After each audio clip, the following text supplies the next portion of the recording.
ಎಕ್ಸಾಮೇ ಬರೀದೆ government job ತಗೋಬೋದಾ?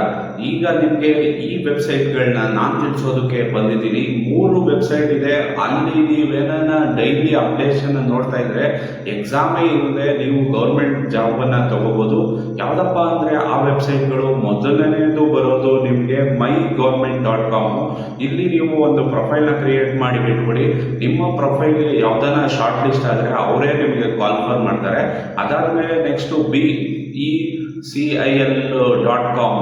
ಇಲ್ಲಿ second website. ಇಲ್ಲೂ ಕೂಡ ನೀವು ಪ್ರೊಫೈಲ್ನ ಕ್ರಿಯೇಟ್ ಮಾಡಬೇಕು. ಶಾರ್ಟ್ ಲಿಸ್ಟ್ ಆದರೆ ನಿಮಗೆ ನೋಟಿಫಿಕೇಶನ್ ಬರುತ್ತೆ. ಬಂದಾಗ ನೀವು ಫಾರ್ಮ್ ಫಿಲಪ್ ಮಾಡಿ ಅಪ್ಲೈ ಮಾಡಿ. ಅದಾದಮೇಲೆ ಥರ್ಡ್ ವೆಬ್ಸೈಟ್ ಏನಪ್ಪ ಅಂದರೆ Niti.Gov.in ಅಂತ. ಇದು ನೀತಿ ಆಯೋಗದಲ್ಲಿ ನೀವು ಪ್ರೊಫೈಲ್ ಕ್ರಿಯೇಟ್ ಮಾಡಬೇಕು. ಏನನ್ನ ನಿಮ್ಮ ಪ್ರೊಫೈಲು ಅಲ್ಲೇನ ಮ್ಯಾಚ್ ಆದರೆ ಅವರೇ ನೋಟಿಫಿಕೇಶನ್ ಮಾಡಿ ನಿಮಗೆ ಆ ಸೆಲೆಕ್ಷನ್ ಪ್ರೊಸೆಸ್ಸನ್ನು ಕಂಟಿನ್ಯೂ ಮಾಡ್ತಾರೆ. ಈ ಚಾನ್ಸನ್ನು ಮಿಸ್ ಮಾಡ್ಕೋಬೇಡಿ. ನೀವು ವಿತೌಟ್